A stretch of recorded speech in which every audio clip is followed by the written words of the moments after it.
Do you think the halving's priced in? I'm a little bit of a divergent thinker about this, in the sense that I don't believe Bitcoin price moves in relation to halving cycles. Yes. So you thought it was more coincidental that this happened? Well, it's more, there's correlation, yes, but is it causation? It's going to force an entire sector of investors that have been ignoring it. It's going to force them to look into it and understand it.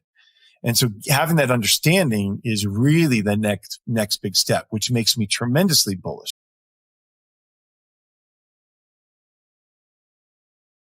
There may be something that happens at the same time, always. But that doesn't mean one thing causes the other. Yes. If you overlay liquidity cycles on the Bitcoin cycles, you'll see there's a perfect match. And there's a logic behind believing that liquidity cycles drive Bitcoin prices, because when people need money, they have to take money out of their savings account. If you're going to put a deposit on a house and you've been saving for it, you maybe have cash savings, you may have stocks, you may have bonds, you may have other places. And when you need to put that deposit on a house, you're going to take money from different parts of your portfolio. Well, the same thing. When a consumer or when institutional investors need liquidity, they're going to sell off portions of their portfolio. Well, if Bitcoin is an asset that they've invested in and they need to raise 30% liquidity, they're going to sell assets out of their portfolio to raise that money, and Bitcoin may very well be that. Conversely, when they have an extra $1 billion to invest in something, they're going to invest it in stocks, bonds, etc., and maybe some Bitcoin. Yep. And so liquidity drives price appreciation and also price declines in Bitcoin. We had all these subsidies. People during COVID had a lot of time on their hands. They were playing Robinhood and they were buying Bitcoin. I think what we're going to see now coming into the halving is the ETF is going to play a role. Buy the rumor, sell the news. It'll be a little underwhelming, I think, on the other side of the ETF. Why? Grayscale is the biggest one of these to convert. If it converts, people have been buying Grayscale shares at a discount since at the beginning of the year. I think it was 40% discount. Yeah, 40%. Now it's a 10% discount. When it converts, do you think some of those people are going to want to sell to capture their money or take their money out? Yeah, most probably. That'll create supply in the market, which will lower the price. BlackRock, they have been buying Bitcoin in their funds for some time. So when they need to seed their ETF, they've already got Bitcoin they can do that with.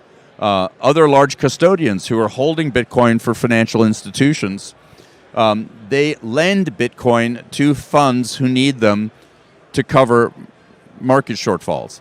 And so don't expect all of a sudden billions of dollars to drive the price of Bitcoin up when that going into these funds. But once that initial demand is fulfilled, whatever impact it does or does not have on the price of Bitcoin, then that demand shock is gone. Right? And when the economy goes down and people need money to pay their mortgage bills, what are they going to sell? They're going to sell across their portfolio. That right? correlation to one, Yeah, so I don't think the ETF is a panacea. Got it. And I think, like with these things, the rumor drives more demand. Of course. There's a lot of excitement around than it. the news. It's like an Apple announcement, right? Yeah. Buy the rumor, sell the news. So I think we're in for a period of choppiness in the price of Bitcoin. I would be surprised if Bitcoin is near 50,000 at the halving. I think we're going to be somewhere between where we are today and 45 maybe. Got it. And by the end of next year, hopefully we drift upwards as more institutional products, more institutional adoption happens. But you've also got to realize we're heading into a recession. No matter what people say about a soft landing, it's going to be a hard landing. Yeah. You can just look at the numbers. The Fed is got to stop quantitative tightening because they can't sell bonds. This latest bond auction they had, it was a disaster. And so they have to stop quantitative tightening, which is effectively the Fed selling bonds off their balance sheet back into the market, which means they can't now bleed that off, which means there'll be more liquidity in the market. And they may have to do cost curve control, which is they may start having to buy bonds. I'm so bearish on the system that I'm bullish on Bitcoin. I'm hugely bullish on Bitcoin. I came to the party much later than most of you. And I also come from that institutional investing world like Mark does. However, and that's part of the issue is that the people who have benefited the most from this system are not apt to look at Bitcoin as something that helps them because they don't need something else. Warren Buffett doesn't need or want anything else. Neither does Charlie Munger. Neither does Jamie Dimon. Like they do not want this. Why? Because it is tremendously disruptive.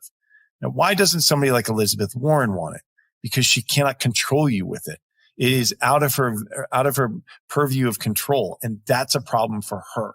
So that goes back to your point of, okay, as this gains traction and as we see in the next 3 to 6 months, we have multiple Bitcoin spot ETFs approved, which enables many institutional investors, small offices, small family offices, and those who just have not been able to convince their investment committee that holding Bitcoin is something that is not a reputational or a career risk.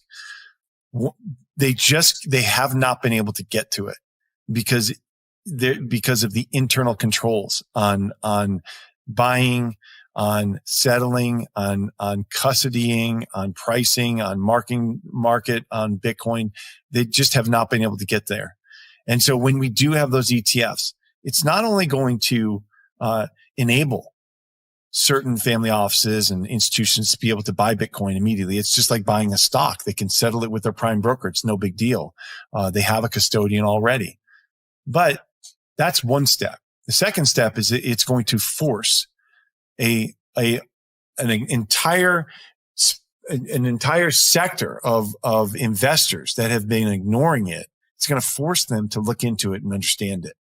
And so having that understanding is really the next big step, which makes me tremendously bullish because there's no arguing that the fundamentals of Bitcoin, it trumps even that digital gold narrative, which will be the first narrative. That's going to be the first narrative.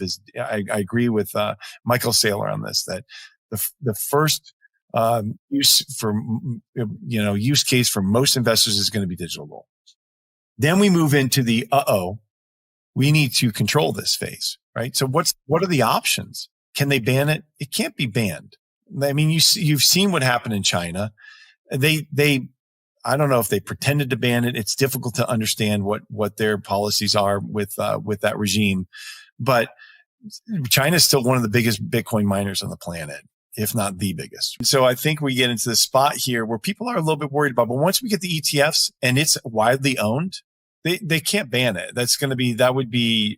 I just can't see them working against BlackRock and Fidelity and, State Street and Texas Teachers and CalPERS. And like, that would be such a monumental move. I can't get there. They could tax it significantly in a way or something, but these ETFs, once they get approved, that's like a stamp of approval that I believe will put this into the mainstream, and that's it. The cat's out of the bag.